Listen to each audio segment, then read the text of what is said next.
الحمدللہ وکفا وسلام علی عبادہ الذین اصطفیٰ اما بعد فاعوذ باللہ من الشیطان الرجیم بسم اللہ الرحمن الرحیم وما الحیاۃ الدنیا الا متاع الغرور صدق اللہ العظیم۔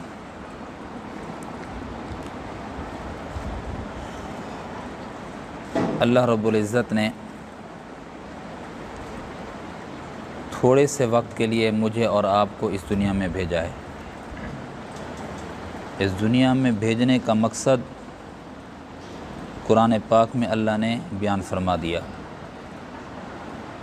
اگر ان آیات کو دیکھیں اور اپنی زندگی کو دیکھیں تو دونوں بالکل مختلف ہیں۔ اللہ آنے کا مقصد اور بیان کر رہا ہے، اور میری اور زندگی، آپ کی زندگی ایک اور مقصد کی جانب چل رہی ہے۔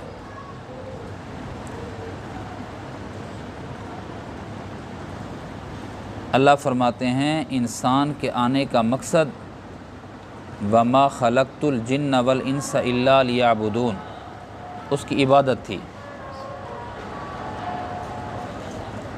آج عبادت کوئی کر رہا ہے، اور اکثر عبادت سے غافل ہیں۔ اور دوسرے مقام پہ اللہ فرماتے ہیں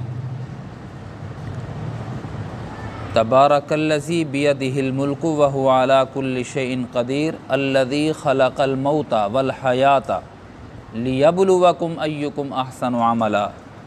فرمایا زندگی اور موت دی ہے،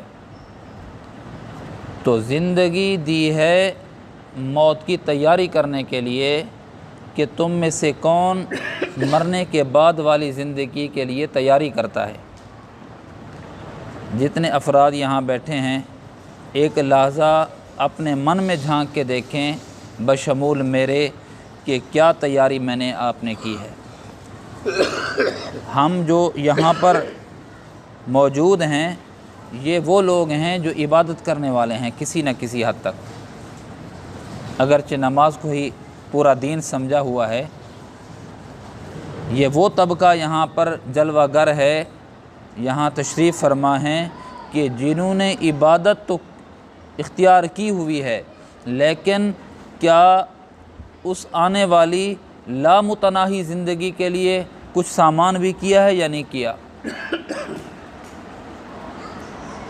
یقین جانیے، اکثر کہا کرتا ہوں اگر اسی وقت میرے بشمول میرے کسی کی بھی موت واقع ہو جائے، کیا اللہ کا سامنا کر سکتے ہیں، پیش کر سکتے ہیں اللہ میں نے یہ عمل کیا ہوا ہے تیری رضا کے لیے؟ اور کوئی بعید نہیں ہے کہ موت نہ آئے، کوئی بعید نہیں ہے۔ کتنوں کو میں نے اپنی آنکھوں کے سامنے مرتے ہوئے دیکھا، اچانک مرتے ہوئے دیکھا۔ کتنوں کو سوشل میڈیا کے اندر کانفرنس کرتے ہوئے، ڈانس کرتے ہوئے، لیکچر دیتے ہوئے، بیان کرتے ہوئے، نماز پڑھاتے ہوئے، بچوں کو قرآن پاک کی تعلیم دیتے ہوئے اٹیک ہوا، وہ چل پڑے۔ تو ہم انہی میں سے لوگ ہیں، انہی جیسے لوگ ہیں جو اچانک چلے گئے۔ میں اور آپ بھی اچانک جا سکتے ہیں میرے دوستو۔ اچانک اگر آپ میں سے، مجھ میں سے کسی ایک کا وقت آ جائے، کیا اللہ کے حضور اس انداز سے پیش ہو سکتے ہیں کہ ہمارا سر فخر سے اٹھا ہوا ہو اور ہم کہہ سکیں یا اللہ ہم ایک کامیاب زندگی گزار کے آئے ہیں، اپنے آپ کو بچا کے آئے ہیں؟ میں تو یہ سمجھتا ہوں کہ میرے اندر وہ چیز نہیں ہے کہ اللہ کے حضور پیش کر سکوں کسی عمل کو کہ اللہ میں نے خالصتاً تیری رضا کے لیے عمل کیا تھا، پیش کر رہا ہوں۔ بس وہ مہربانی کر دیں تو کر دیں، اور وہ کرتے ہیں مہربانی۔ ادھر سے تھوڑی محنت ہو، تھوڑی توجہ ہو، کوشش ہو، اللہ کو راضی کرنے کی کوشش ہو، کر دیتے ہیں۔ ایک محدث کبیر کے بارے میں آتا ہے، بڑا محدث، آج تو بال پوائنٹ ہے، قلم ہے، اس میں مس ڈالتے ہیں۔ پچھلے زمانوں میں، وہ زمانہ میں نے دیکھا ہے کہ دوات ہوتا تھا، دوات ہوتی تھی، قلم ہوتا تھا، بلوخ ہوتی تھی، اس میں قلم کو ڈالتے تھے، پھر قلم اٹھا کر تختی پہ لکھا کرتے تھے۔ محدث مفسر قرآن کی تفسیر لکھ رہا ہے، حدیث پاک کی شرح لکھ رہا ہے، فوت ہو گیا۔ کسی نے خواب میں دیکھا، کہا اللہ والے آپ تو بہت اللہ کے نیک بندے تھے، آپ نے اتنی تفاسیر لکھی ہیں، اتنی احادیث کی تشریح شروحات لکھی ہیں، آپ کا تو ایک ذخیرہ ہے، اللہ نے تو آپ کو بخش دیا ہوگا۔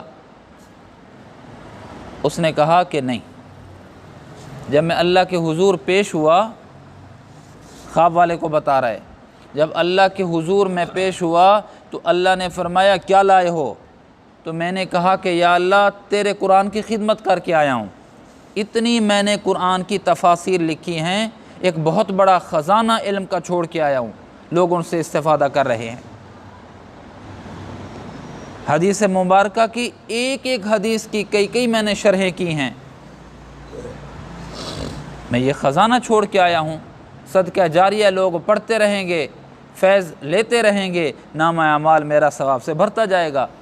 اللہ نے فرمایا اے بندے، وہ تو تجھے حدیث لکھنے کی وجہ سے، حدیث کی شرح کرنے کی وجہ سے لوگوں نے تجھے محدث اعظم کہہ دیا، وہ چلا گیا، وہ کھاتا ادھر ہی چلا گیا۔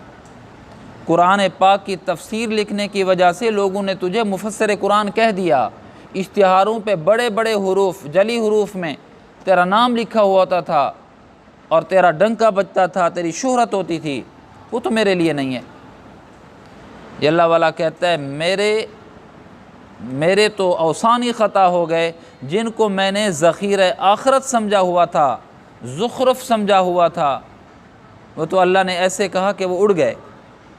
اب کچھ نہیں، اب یہ سمجھ لیا میں نے کہ بس جہنم جانا ہے میں نے۔ تو جب میں مایوس ہو گیا تو اللہ رب العزت نے فرمایا ایک نیکی ہے تیری ایک نیکی ہے۔ فرمایا کہ پھر حوصلہ ہوا، پھر طاقت آئی وجود کے اندر، میں اللہ کی جانب متوجہ ہوا۔ اللہ نے فرمایا قرآن پاک کی شرح لکھتے ہوئے یا حدیث مبارکہ کی شرح لکھتے ہوئے، جب ایک مرتبہ تو نے دوات کے اندر قلم کو ڈالنا چاہا تو دوات کے دہانے پر ایک مکھی بیٹھی ہوئی تھی، وہ اپنی سیاہی سے اپنی پیاس بجھا رہی تھی، تو نے قلم کو دوات کے اندر ڈالنے سے روک لیا تھا تاکہ اللہ کی یہ مخلوق پیاس بجھا لے۔ میں قلم بعد میں دوات میں ڈال لوں گا اور لکھوں گا، تو نے ایک لحظے کا جو اپنے آپ کو روک لیا اور لحاظ رکھا، اے میرے بندے تو نے میری حقیر سی مخلوق کا لحاظ اور پاس رکھا، وہ خالصتاً میرے لیے تیرا عمل تھا، میں اسی عمل کی وجہ سے تیری بخشش کر رہا ہوں۔ کیا کیا؟ مکھی کی پیاس بجھنے دی۔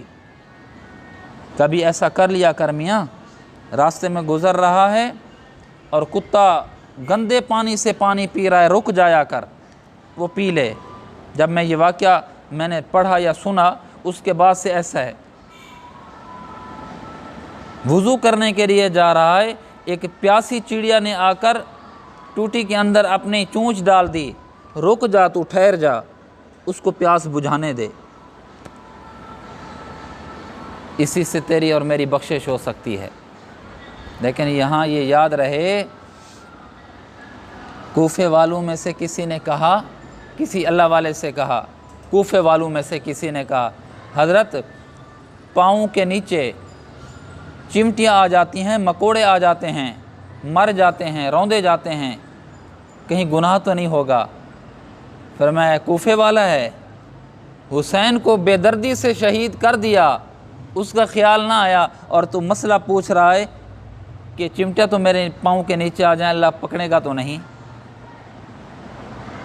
ہم کیا کرتے ہیں؟ ہم جب قبرستان جاتے ہیں ہمارا المیہ ہے، جب میں اور آپ قبرستان جاتے ہیں ہر ایک دوسرے کو کہہ رہا ہوتا ہے میاں جوتیاں ادھر رکھ، یا اپنے ساتھ لے، جوتی پہن کے قبرستان میں نہیں جاتا، اور قبر کے اوپر پاؤں جان بوجھ کے نہیں رکھتا، اگر کوئی رکھنا پڑ جائے تو دوسرا اس کو کھینچ لیتا ہے، میاں قبر کے اوپر تو پاؤں رکھ رہا ہے۔ قبر کے اوپر پاؤں رکھنے سے تو احتیاط کرتے ہیں، انسان کے وجود، انسان کے جذبات کو رون دیتے ہیں، اس کی پرواہ نہیں ہے مجھے آپ کو۔ کتنی بڑا المیہ ہے۔ تو ہم مکھی، مچھر، چڑیا، کتا، مرغی، اس کی پیاس تو بجھا دیتے ہیں، اس کا لحاظ تو رکھ لیتے ہیں۔ کبھی میں نے اور آپ نے یہ دیکھا کہ میری وجہ سے دل کتنے ٹوٹے، میری وجہ سے کسی کا نقصان کتنا ہوا؟ یہ بے خبری ہے ہماری۔ وَمَا الْحَيَاةُ الدُّنْيَا إِلَّا مَتَاعُ الْغُرُورِ، میرے عزیزو یہ دنیا دھوکہ ہے، واقعتاً دھوکہ ہے، واقعتاً دھوکہ ہے۔ جو جانے والا جا رہا ہے وہ کچھ نہیں لے کے جا رہا۔ سکندر اعظم جب مرنے لگا تو اس نے کہا کہ میری 2-3 وصیتیں ہیں۔ کیا ہے؟ اس نے کہا کہ پہلی وصیت تو یہ ہے کفن سے میرے ہاتھ، دونوں ہاتھ نکال کے رکھنا۔ دوسری کہا کہ جب میں مر جاؤں میری پہلی رات وہاں قبرستان میں آ جائے تو اس سے اگلے دن صبح صبح آ کے مجھے پکارنا، سکندر کہاں ہو تم؟ مر گیا سکندر اعظم، دنیا کو فتح کرنے والا، اس کے دونوں ہاتھوں کو اس کے کفن سے باہر نکال دیا گیا۔ وہ زبان حال سے بتا رہا تھا دنیا پر حکومت کرنے والا جب جا رہا ہے تو اس کے دونوں ہاتھ خالی ہیں۔ جب وہ مر گیا ایک رات اس کی قبر میں گزری، صبح جس کو وصیت کی تھی اس نے جا کر کہا سکندر تم کہاں ہو؟ کہا کہ وہاں سے آواز آئی یہاں تو ہر سکندر سویا پڑا ہے، تو کون سے سکندر کی بات کر رہا ہے؟ قبرستان میں جاتا ہوں نا جب، یہی کہتا ہوں ایسے جذبات جیسے میرے جذبات ہیں، اللہ کی قسم اس قبر کے ایسے جذبات ہوں گے، جیسے میری خواہشات تھیں اللہ کی قسم اس قبر والے کی ایسی خواہشات تھیں، جیسے میں نے امیدیں باندھی ہوئے ہیں بوڑھا ہوں گا، بیمار ہوں گا، پھر کلمہ نصیب ہوگا، مروں گا، تو اللہ کی قسم اس قبر کی پاتال میں جو پڑا ہوا ہے اس کی بھی ایسی ہی امیدیں تھیں۔ لیکن موت آئی، اذا جاء اجلہم لا یستاخرون ساعۃ ولا یستقدمون، اللہ فرما رہے ہیں جس وقت اجل آ جاتی ہے پھر مزدور کو یہ نہیں کہا جاتا گو سے اتر پھر تیری روح قبض کروں، پھر امام سے یہ نہیں کہا جاتا مصلی کو چھوڑ گھر جا وصیت کر تجھے موت آ رہی ہے، نہیں۔ اور پھر زندگی تو آخری بات یہ ہے کہ زندگی تو میاں اتنی مختصر ہے، 50 سال والے لوگ بھی یہاں بیٹھے ہیں، 50 سال سے اوپر والے لوگ بھی، 50 سال کے بعد کیا ہوتا ہے؟ خوبصورتی اور بدصورتی کا فرق ہی مٹ جاتا ہے۔ آج تو میں دیکھتا ہوں نا کتنا گورا ہوں، کتنا چٹا ہوں، کتنی کریمیں استعمال کرتا ہوں، کتنی دن کو کنگھی دیتا ہوں، کتنی دفعہ میں اپنے دراز قد کو شیشے کے سامنے کھڑا کرتا ہوں، ایسے بناتا ہوں، ایسے سنورتا ہوں، ایسا زاویے سے دیکھتا ہوں اپنے آپ کو، خوش ہوتا ہوں۔ جب یہ 50 سال کا بندہ ہو جاتا ہے پھر وہ شیشے کے سامنے، آئینے کے سامنے جاتے ہوئے گھبراتا ہے، خوبصورتی اور بدصورتی کا فرق مٹ جاتا ہے۔ اور جب 60 سال کا ہو جاتا ہے تو وزیر اعظم اور کسی بھی محکمے کا چپڑاسی اس کی حیثیتیں برابر ہو جاتی ہیں۔ میں نے آپ کو بتایا تھا یہاں قریب ہی ایم ایس ہمارے ڈسٹرکٹ ہاسپٹل کا ایم ایس آیا ہوا تھا، میں اپنے ڈاکٹر بشیر صاحب کے ساتھ بیٹھا ہوا تھا، وہ ایسے مبہوت ایسا آیا اور ڈاکٹر صاحب اس کو کھڑے ہو کے ملے، میں بھی کھڑے ہو کے ملا، وہ بیٹھا وہ عجیب سی باتیں کر رہا تھا، یعنی دماغ جیسے ساتھ نہ دے رہا ہو۔ اس نے 1-2 چیزیں پوچھیں، جگہ پوچھی، یہ پوچھا، بندہ پوچھا کون بیٹھا ہوا ہے، وہ چلا گیا۔ ڈاکٹر صاحب نے مجھے کہا جانتے ہو؟ میں نے کہا نہیں جانتا۔ فرمانے لگے یہ چند سال پہلے یہاں کا ایم ایس تھا، آج نہ اس کو ہسپتال کے رومز کا پتہ ہے اور نہ ہی اس کو اس کا پتہ ہے کہ اس مسند پہ بیٹھا کون ہے، نہ ان لوگوں کو پتہ ہے کہ یہ آنے والا کبھی اس ہسپتال کا مالک ہوا کرتا تھا۔ برابر 60 سال کے بعد وزیر اعظم اور چپڑاسی کی حیثیت برابر ہو جاتی ہے۔ 70 سال کے بعد تو ایک کوٹھی کیا، چھوٹے سے چارپائی یا چھوٹی سی کرسی کی ضرورت ہوتی ہے، بندہ گھٹنے کے درد میں مبتلا ہوتا ہے، اس کو کوٹھی کا خبر ہوش بھی نہیں ہوتا۔ 80 سال کے بعد بندے کو پیسے کا ہوش نہیں ہوتا، کروڑوں اس کے اکاؤنٹ میں ہوں، وہ کروڑوں سے سکھ حاصل نہیں کر سکتا۔ اور جب 90 سال کا ہو جاتا ہے، 90 سال کا اس کا سونا اور جاگنا برابر ہو جاتا ہے۔ بس یہ ہے زندگی میرے پیارے، بلبلا ہے بلبلا۔ جب بلبلا ہے تو بہت خوبصورت لگتا ہے، سب اس کو دیکھتے ہیں، ہوتا کیا ہے اندر ہوا ہوتی ہے، جب بلبلا پھٹتا ہے برابر ہر شے۔ تو اس لیے متاع الغرور کہا گیا، غرور کہا گیا، دھوکا۔ بادشاہ کو بادشاہ کیوں کہتے ہیں؟ فارسی کا لفظ ہے، باد کہتے ہیں ہوا کو، شاہ کہتے ہیں شاہ کو۔ یہ جتنے بھی بادشاہ ہیں یہ ہوا پہ شاہی کرنے والے لوگ ہیں، کچھ نہیں ہے، کچھ بھی نہیں ہے۔ میرے دوستو، میں اور آپ اللہ کو راضی کریں، دنیا کے دھوکے میں نہ آئیں۔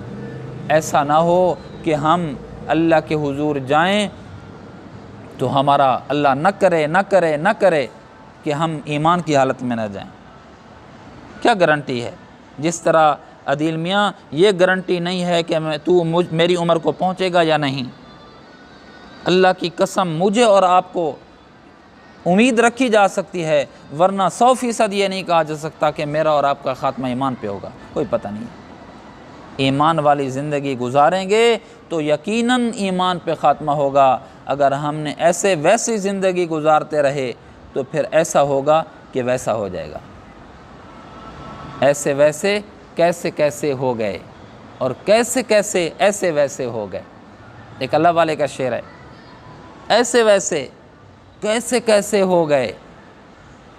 یہی ہمارے ساتھ اٹھتے بیٹھتے تھے، اللہ نے ولایت کا ایسا تاج رکھا، کیسے ہو گئے۔ اور جو کیسے تھے، ہماری اب پگڑی کو، ان کو دیکھنے کے لیے ہم پگڑی پر ہاتھ رکھتے تھے، اور جب گناہوں کی زندگی میں گزارے تو وہ ایسے ویسے ہو گئے۔ اللہ مجھے آپ کو فرما برداری والی زندگی گزارنے کی توفیق نصیب فرمائے، محبوب صلی اللہ علیہ وسلم کی وفاداری والی زندگی گزارنے کی توفیق نصیب فرمائے۔ اللہ مرنے سے پہلے راضی ہو جائے، ابھی راضی ہو جائے، اللہ ابھی راضی ہو جا، اپنی فرما برداری والی زندگی گزارنے کی توفیق نصیب فرمائے۔